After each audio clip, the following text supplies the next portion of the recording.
The Lakers are the favorites to come out of the Western Conference playoffs this year at plus 130, and LeBron James looks to join Bill Russell, Sam Jones, and Kareem as the only players to make the finals 10 times. The Clippers have the second best odds to win the West. They're plus 160. They're 49 seasons without making it to the finals.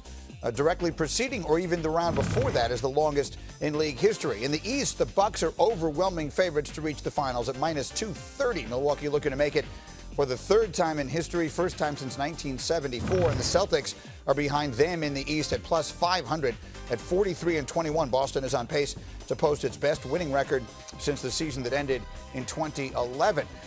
Looking at a little deeper into it, the defending champion Raptors have the next shortest odds to win the East, with the Sixers right behind them. The 10th seed Pelicans have the sixth shortest odds to capture the West of the 13 teams that remain. Remember, they've been a different team since they got Zion Williamson back. We will answer some big questions around the NBA. Wendy's still with us, and Jay Will joins us this morning as well. And so, Jay Will, I'll start with you, and we'll start in Milwaukee. We just mentioned the Bucks are a prohibitive favorite. Second year in a row, they'll be the one seed in the Eastern Conference. Giannis will be going into the final year of his deal when this season comes to an end. So what would you say is at stake for them and for him if it doesn't go well in these playoffs? Well, I mean, he's in his seventh season with the Milwaukee Bucks, and just to give context to fans, you know, after LeBron James spent seven seasons in Cleveland after not winning a championship, that is when he decided to leave for Miami. I do not see Giannis leaving Milwaukee, even if they were to lose. That's just my personal opinion on this. Obviously, a lot of things can change. I think the relationship that he has with Mark Lasry, John Horst, who is the GM, I think is a very special relationship. He seems more like a small town market individual. Doesn't seem to be loomed away to the big cities by the lights. And I think, if anything, this pandemic has kind of showed him the power of a smaller market and some of the things he can do. But there's a lot of time left to be told, and we'll get a chance to watch with the front row seat. Well, Wendy, he mentioned the pandemic, and that could have another impact on how this plays out. What's that?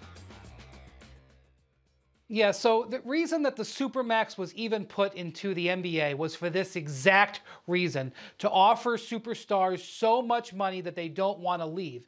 It's had mixed success. The problem, however, is we don't know what the salary cap is going to look like next year. And even if the Bucks went 16-0 through the playoffs, if the salary cap collapses, it may not make economic sense for Giannis to extend.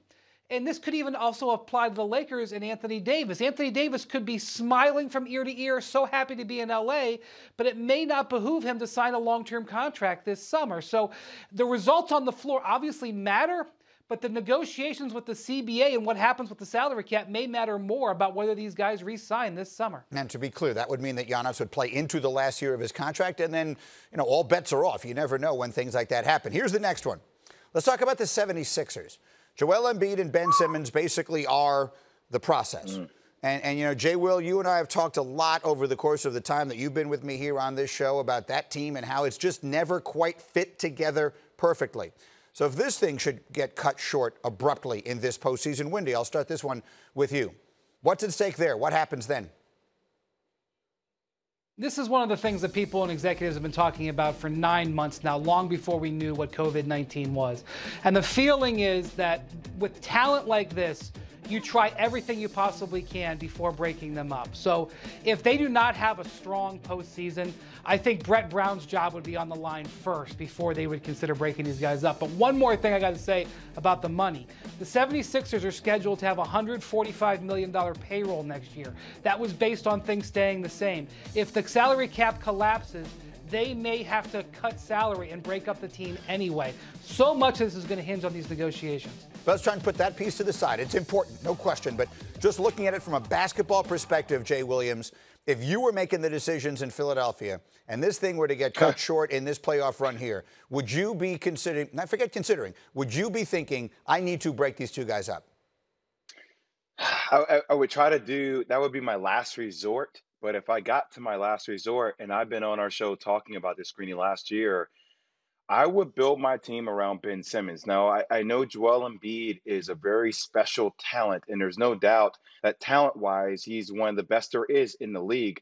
the question for Joel Embiid is about health. And I know Ben Simmons is coming off an injury, and now his health is in question to a degree too. But there's been a scope of work as it relates to health injuries for Joel Embiid, and I think that's the main question: can he remain healthy? And is that sustainable for the next 10 years of a franchise where I have a guy like Ben Simmons who, the way he can get people involved in the game, the pace in which he can play at the game, his defensive prowl, which is something that is incredible. I think he's the upper defensive player of the year this year in the league.